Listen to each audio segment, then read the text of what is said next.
Hey, this is Jordan from Madtown Studios. Here back for another part 3 of Gotham High.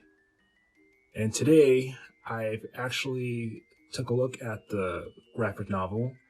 That's right, I spent my $13 on this digital copy.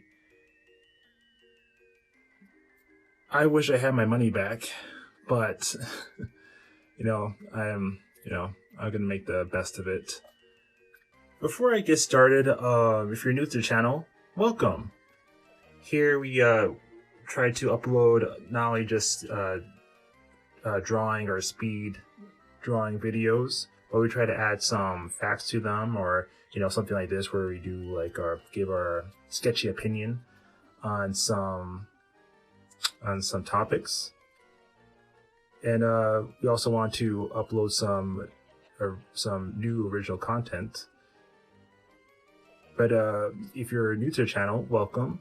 And if you like to help the channel out to go even further, just tap that subscribe button down below. And if you like this video, like, comment, and share.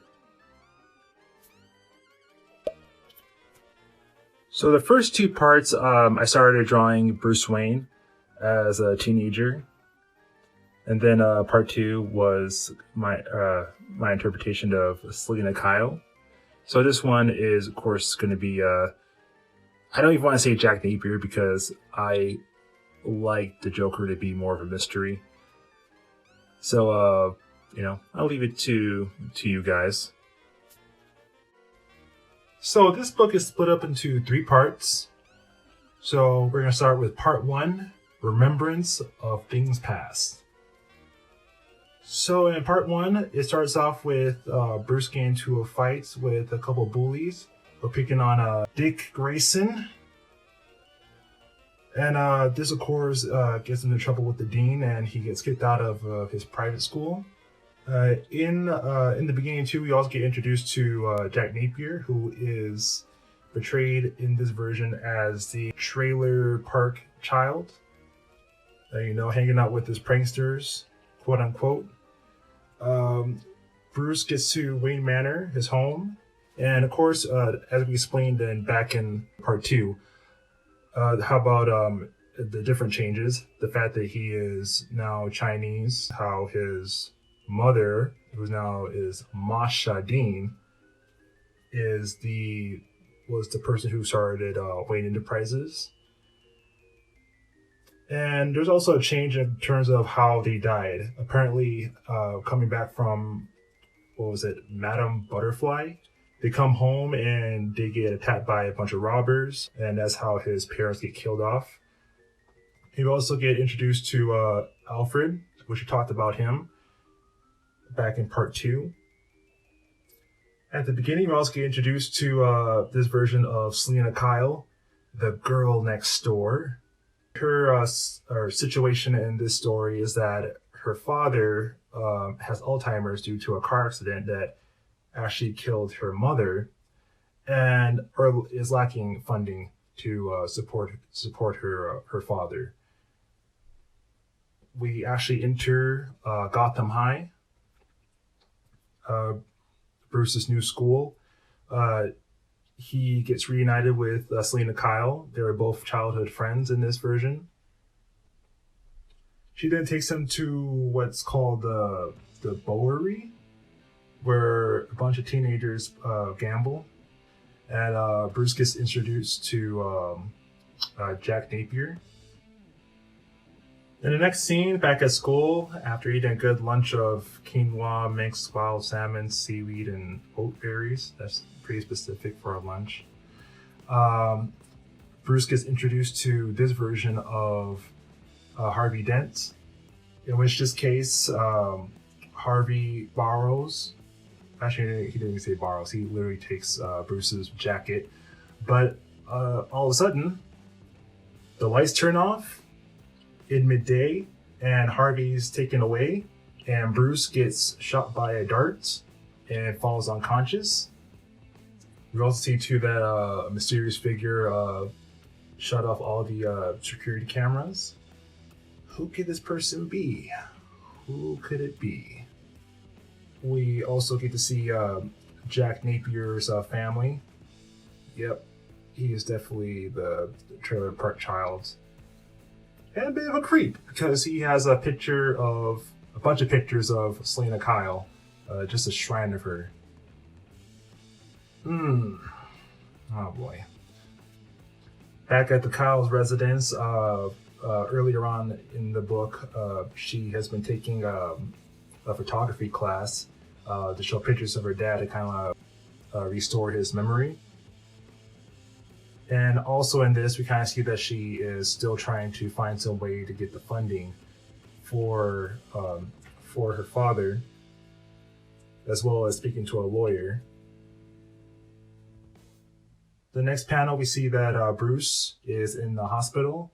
Alfred's there, and apparently he finds out that he has been drugged somehow because of that dart. And in Batman style, he just disappears. We then see him in a Chinatown set area in Gotham, where he tries to get some information about the drug that took him out. And he goes to a medicine place run by this version of Pamela Isley, or as her friends call her, Ivy. Fun fact, she's Korean now. All right, that was the end of part 1. Here is part 2, the party of the century. So back at school, Bruce has a meeting with the principal, whose name is Principal Gordon. Just like James Gordon, who's the commissioner of the GCPD. Oh, Mrs. Gordon has a few words for Bruce while they're eating sandwiches and eating chips, discussing about the disappearance of Harvey Dent.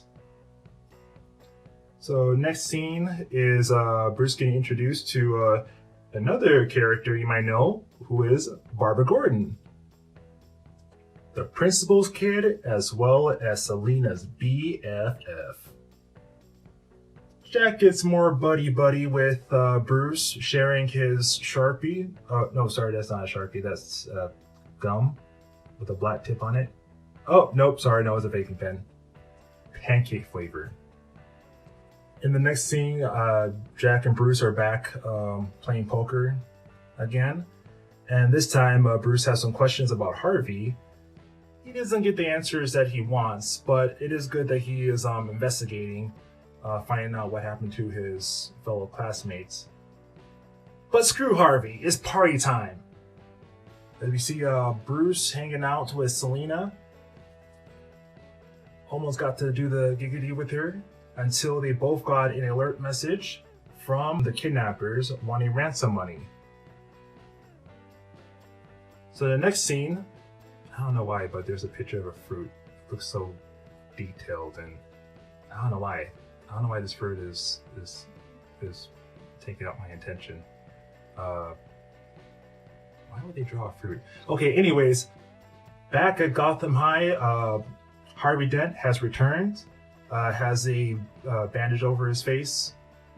And for some reason, no one really cares about this too much. They just like look at him, but don't even ask him any questions, or, you know, everyone's just as casual, even for Bruce.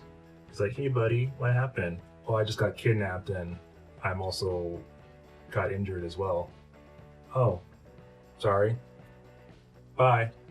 So then next scene we have is Bruce doing some more investigation about the medicine. He feels like it's his responsibility to find out who kidnapped Harvey, because he feels like the kidnappers are supposed to go after him.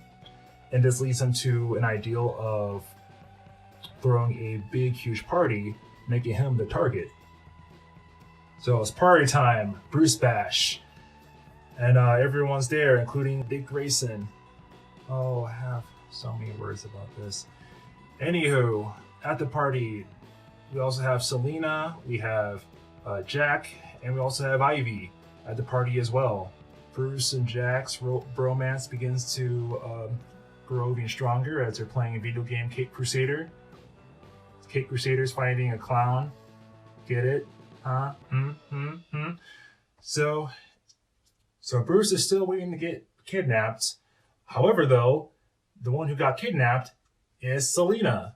And there's our ransom money on her as well. It's posted on Instagram and everything, y'all. So everyone's freaking out. They're calling their mommies. And luckily the police are here. However, though, they're not very helpful. And of course, they're being bribed by Uncle Alfred with some booze and some cash. Also, too, we get introduced to John Pennyworth, Alfred's husband. This is his first appearance and his last.